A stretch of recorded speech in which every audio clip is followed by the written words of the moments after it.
안녕하십니까. 만화공인중개사의 저자 이용훈입니다. 오늘은 공인중개사 법령및 중개실무 제22강 시간으로서 18 중개보수 및 실비의 그 첫 번째 시간이 되겠습니다. 그래서 1. 중개보수의 청구, 2. 중개보수의 범위 등에 대해서 같이 공부하도록 하겠습니다. 먼저 중개보수의 청구입니다. 중개보수. 이 중개보수는 이전에 중개수수료라고 불렸습니다. 근데 수수료 그러면 뭔가 구전을 띄는 느낌, 그냥 거저먹는다 막 이런 안 좋은 인식이 있었는데 공인중개사법으로 완전히 개정이 되면서 중개보수라는 말로 명확하게 규정이 바뀌었습니다. 그래서 여러분들 중개수수료라는 말을 앞으로 쓰지 마시고 꼭 중개보수라는 말을 쓰시기 바랍니다. 자, 보수니까 일을 해주고 그에 대한 대가를 받는 겁니다. 그러면 그 중개보수의 청구, 자, 첫 번째 중개보수 청구권이라고 합니다. 청구권, 청구할 수 있는 권리가 생깁니다. 이 중개보수 청구권. 먼저 보겠습니다. 개업공인중개사는 중개계약이 체결되면 보수에 관한 약정이 없더라도 수수료를 청구할 수 있다. 이게 핵심이죠. 중개계약이 체결되면. 자, 이게 언제 발생하냐면 중개계약이 체결되면 바로 중개보수 청구권이 발생합니다. 발생합니다. 청구할 수 있는 권리가 발생한 거지 그렇다고 해서 무조건 청구할 수 있다. 이건 아니에요. 왜? 중개가 완성돼야만 청구할 수 있는 겁니다. 중개보수 청구권은 결국 중개의뢰 계약, 중개의뢰하는 계약 시 요때 발생을 하는 거예요. 중개의뢰 계약 시 명확히 하자면. 자, 그리고 중개보수 청구권의 행사. 자, 이걸 언제 행사하냐? 중개보수권 청구권을 언제 행사하냐면 바로 거래계약, 본인이 중개를 해서 거래계약이 체결됐을 때, 즉 거래계약 체결 시 그때 행사를 하는 겁니다. 거래계약 체결됐을 때. 자, 그런데 예외적으로 거래가 성립한 후에 그 계약이 거래 당사자 간 사정으로, 자, 개업공인중개사 사정이 아니라 거래 당사자 간 사정으로 합의 해제되거나 채무 부의된 이해 불능으로 취소되는 수가 있어요. 자, 거래는 성립이 됐습니다. 이미 거래는 성립이 됐어. 그런데 이게 당사자 사정이에요. 당사자 간 사정으로 합의 해제 또는 채무 불이행, 이행 불능 등으로 해제될 수도 있고 또는 취소될 수가 있습니다. 취소. 자, 이런 상황이 발생했어요.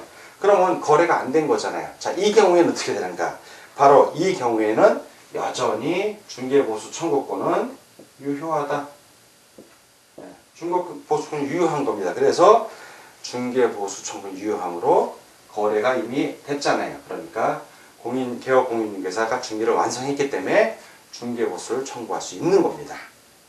자, 그러면 이 중개보수 청구권의 그 발생 요건, 자, 이 청구권의 발생 요건을 좀 알아보겠습니다. 발생 요건. 언제 중개보수 청구권이 발생하는지 구체적으로 보는 겁니다.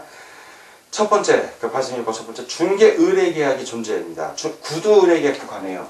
첫 번째, 중개를 의뢰하는 계약이 있어야 됩니다. 자, 중개를 의뢰하는 계약, 즉 중개 매도 의뢰 또는 매수 의뢰, 뭐 임대 의뢰 또는 임차 의뢰, 이런 의뢰가 있어야 되는 거죠. 두 번째, 거래 당사자 간, 계약이 성립을 해야죠. 계약 성립. 뭐 매매 계약이 성립되든 임대차 계약이 성립되든 이 계약이 성립이 돼야죠. 예.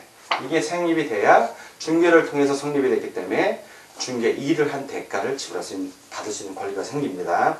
세 번째, 중개행위와 거래계약의 성립 사이에 인과관계. 자, 인과관계가 있어야 돼. 인과관계. 원인과 결과니까 중개행위가 있고 개업공인중개사의 중개행위가 있고 이를 통해서 거래가 이루어진 겁니다. 그러면 요게 원인이고 거래가 된 게 이게 결과가 되는 거예요. 자, 이 중개행위로 거래가 되는 겁니다. 즉 개업공인중개사의 중개행위로 거래계약 체결이 되어야만 중개보수 청구권이 발생하는 겁니다. 이 세 가지 요건. 이게 하나의 과정인데 구분을 해서 발생 요건을 보는 겁니다. 자, 그러면 이 중개 보수 청구 지금 배우고 있는데 그 중개 보수 청구권이 언제 소멸을 하나? 자, 소멸되는 것도 한번 같이 보겠습니다. 소멸. 자, 이거 세 번째. 중개 보수 청구권이 소멸입니다. 소멸. 없어진다는 얘기죠. 어떤 경우에 소멸이 하는가, 없어지는가. 자, 첫 번째. 개업 공인중개사의 고의 과실로 인하여 중개 의뢰인 간의 거래 행위가 무효, 취소, 해제된 경우. 이때는 중개 보수를 청구할 수 없습니다. 누구의 과실? 개업 공인중개사의 고의 또는 과실이에요. 자, 이걸로 인해서 뭐가 됐다? 거래가 없었던 게 된 거예요. 예. 근데 뭐 무효가 될 수도 있고 취소가 될 수도 있고 해제가 될 수 있습니다. 근데 그 원인이 개업 공인중개사가 있는 거예요. 그러면 당연히 중개 보수를 청구할 수 없게 됩니다. 자, 두 번째는 거래 계약이 체결되기 전에 중개 계약이 해지된 경우. 자, 인과관계라고 그랬잖아요. 자, 거래 계약이 결과인데 이게 행위가 이루어지기 전에 이게 해소가 된 거예요. 중개 행위가. 중개 계약을 의뢰한 걸 철회하는 거죠. 그럼 집을 안 팔겠다는데. 그러면 더 이상 발생하지 않죠. 자, 설사 그 사람이 딴 데 내놔서 딴 데서 이루어지면 다른 개업 공인중개사가 중개보수 청구권을 갖지 철회받은 사람 입장에서는 달라고 할 수가 없습니다. 철회가 됐기 때문에 거래계약 핵심은 거래계약 체결 전이에요. 체결 전에 무엇이 이루어진다? 중개계약이 해지되는 겁니다. 중개계약이 해지.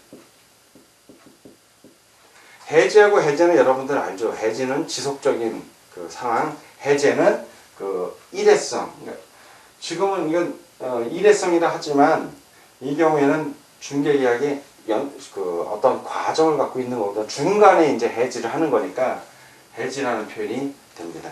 그래서 중개계약이 해지가 되면 역시 중개보상 청구권은 소멸을 합니다. 소멸. 세 번째. 중개 완성 이전에 개설 등록이 취소됐어요. 그러면 중개할 수 있다 없다? 없죠. 자, 중개 완성 전이에요. 중개 완성 전. 즉 거래계약 체결 전이죠. 중개 완성 전에 뭐가 취소됐다? 중개사무소 개설 등록이 취소됐어요. 그러면 개설 취소된 다음에 계약을 성립시켜도 법에서 보장해주는 중개보수 청구권은 성립을 안 합니다. 그런데 교수님 그 상황에서 예를 들어서 중개 완성 전에 개설 등록이 취소됐는데 거래계약이 성립되고 매도인과 매수인이 돈을 지불하면 어떻게 됩니까? 중개보수를. 그거는 자연채무기 때문에 예전에 자연채무에 대한 설명 한번 한 적이 있습니다. 오늘은 생략하기로 하는데 자연채무기 때문에 받으면 되는 거예요. 대신 준 사람들이 돌려달라고 소송을 제기할 수도 없고 내가 돌려줄 의무도 없는 거예요. 자연채무, 그러니까 완성이 됐어. 개설 등록이 취소됐고 중개 완성 전에 근데 중개가 완성돼서 매도인 매수인이 돈을 안 준대. 그럼 안 줘도 할 말이 없는 거예요. 자연채무기 때문에. 자, 소멸합니다. 이 세 가지 경우가 있는데 다만요. 항상 다만이 나오면 예외적인 거예요. 다만 그러면 뭔가 소멸이 돼도 뭔가 받을 수 있는 게 있죠. 그렇죠. 뭐냐면 실비예요. 실제 중개 업무하면서 들어간 비용을 말해요. 실제 비용. 뭐 출장을 간다든가, 뭐 차비, 기름값 이런 것들, 숙박비 이런 것들 다 포함됩니다. 이런 실비는 중개보수나 중개완성과 관련 없이 청구가 가능합니다. 이거는 청구가 가능해요. 꼭 실비는 중개완성과 관련해서 청구가 가능한 거 꼭 기억해 주시기 바랍니다. 자, 지금 중개보수의 청구에 대해서 알아봤고 다음 중개보수의 범위에 대해서 같이 공부하도록 하겠습니다. 자, 이번에는 중개보수의 범위에서 같이 공부하도록 하겠습니다. 자, 중개보수의 범위 먼저 주택을 알아보고 있습니다. 주택. 자, 주택의 중개보수의 범위입니다. 자, 주택의 중개보수는 먼저 중개 완성 시 그 중개보수는 중개의뢰인 쌍방으로부터 받습니다. 옛날에 수수료라고 그랬는데 지금은 중개보수라고 합니다. 자, 주택 중개의 경우 그 일방으로부터 받을 수 있는 한도는 국토교통부령이 정하는 범위 안에서 중개사무소 소재지, 시, 도, 특별시, 광역시, 도, 특별자치도 등을 말합니다. 시도의 조례로 정하되 다음의 범위 내로 한다. 자, 매매 교환. 자, 둘로 납니다. 그리고 매매 교환. 자, 매매 교환의 경우에는 거래 금액이 몇 프로? 0.9% 이내. 자, 그리고 임대차들입니다. 자, 임대차 등은 몇 프로? 거래 금액의 0.8% 이내. 자, 근데 실제 시도의 이러한 범위 안에서 국토교통부령으로 정하는 범위 안에서 하는데 실제 시도의 조례로 0.5, 0.4 뭐 이렇게 정한 데가 많습니다. 자, 다음에 주택 외의 중개 대상물. 자, 주택 외의 중개 대상물.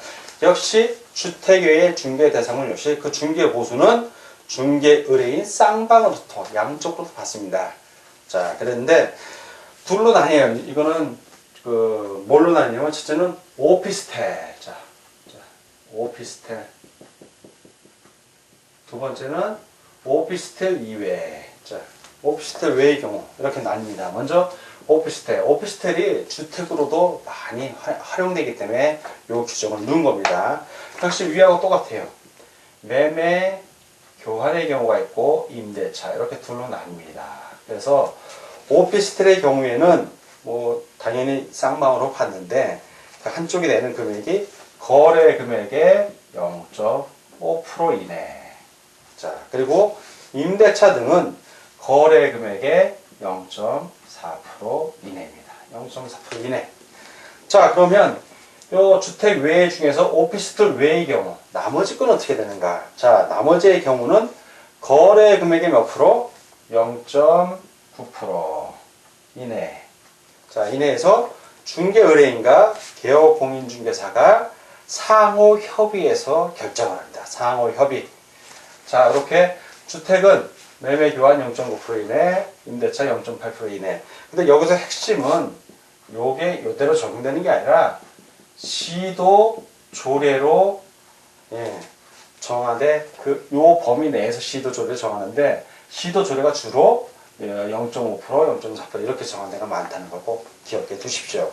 자, 그리고 주택 외의 경우에는 오피스텔과 오피스텔 이외로 나뉘는데 오피스텔은 매매 교환의 경우에는 0.5% 이내 거래 금액입니다. 임대차의 경우에는 거래 금액의 0.4% 이내라는 거 꼭 아울러 알아두시고 오피스텔 이외의 것들은 주택 외의 중개 대상물에 있어서 0.9% 이내에서 중개 의뢰인과 개업 공인중개사가 상호 협의하여 결정하는 것도 꼭 알아두시기 바랍니다. 다음 소재지가 다른 경우 중개보수의 범위 알아보도록 하겠습니다. 자, 세 번째는 이제 소재지. 자, 소재지가 다를 수 있어요.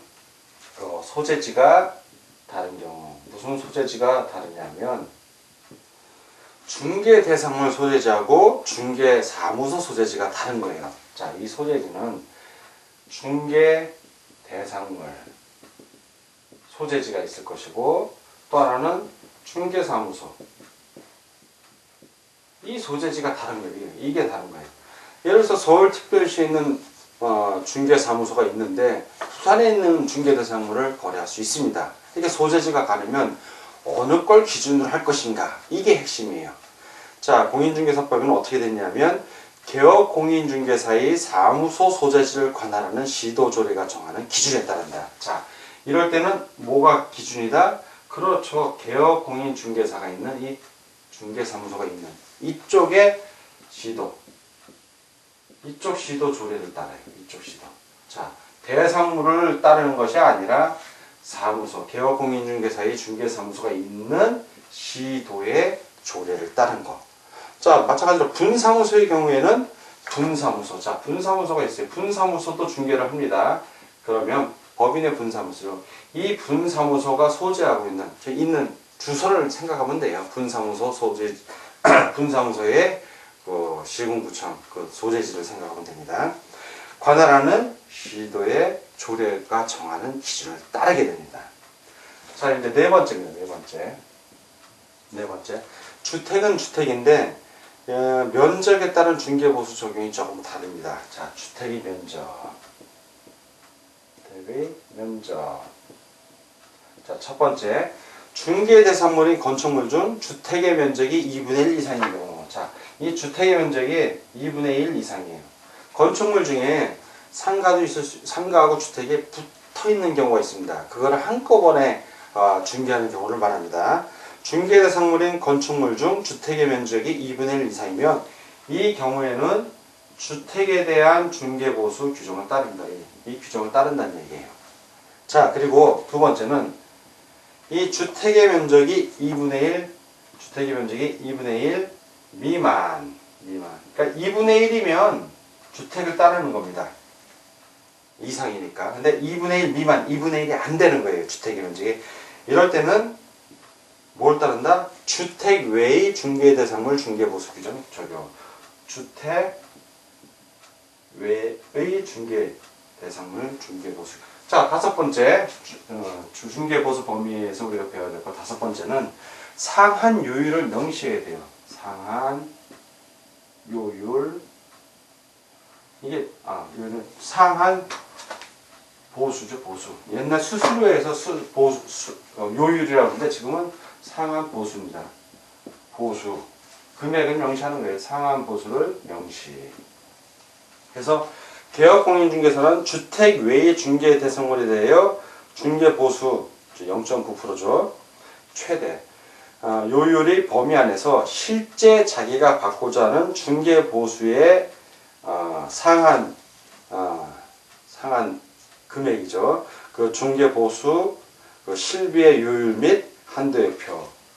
이거 상한 요율 맞네요. 왜냐하면 실비의 요율 이런 것들이 나오기 때문에. 그래서 이 상한 요율 또는 상한 보수를 반드시 명시를 해야 돼요. 명시를. 그래서 이를 초과해서 중개 보수를 받으면 안 됩니다. 그래서 상한 금액의 최대한이 얼마다라는 것을 붙여야 됩니다.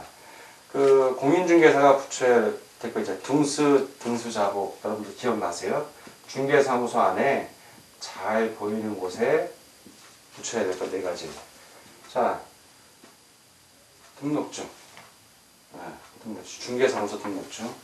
중개보수 요율. 그렇죠. 보수 요율의 상한이다. 보수 요율. 자, 공인중개사 자격증.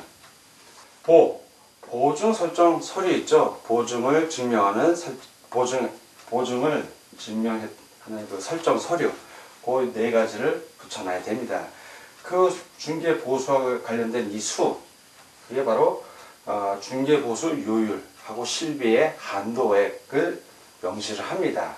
그래서 요거는 상한 요율 명시는 등수자보 중개사무소에 잘 보이는 곳에 게시하여야 할 그 네 가지에 이미 해당이 되고 있기 때문에 다 이건 명시하고 있습니다. 그렇지만 다시 한번 법률 규정에 넣어서 그만큼 중개 보수하고 관련된 것을 투명하고 명확하게 하기 위해서 더 넣어준 거라고 생각하시면 됩니다. 자, 오늘은 공인중개사 법률 및 중개실무 제22강 시간이었고 18 중개보수 및 실무 그 첫 번째 시간으로서 1. 중개보수의 청구, 2. 중개보수의 범위에 대해서 같이 공부하였습니다. 다음 시간에 이 뒷부분 마저 배우도록 하겠습니다. 오늘 공부하느라고 수고 많으셨습니다. 다음 시간에 뵙겠습니다. 감사합니다.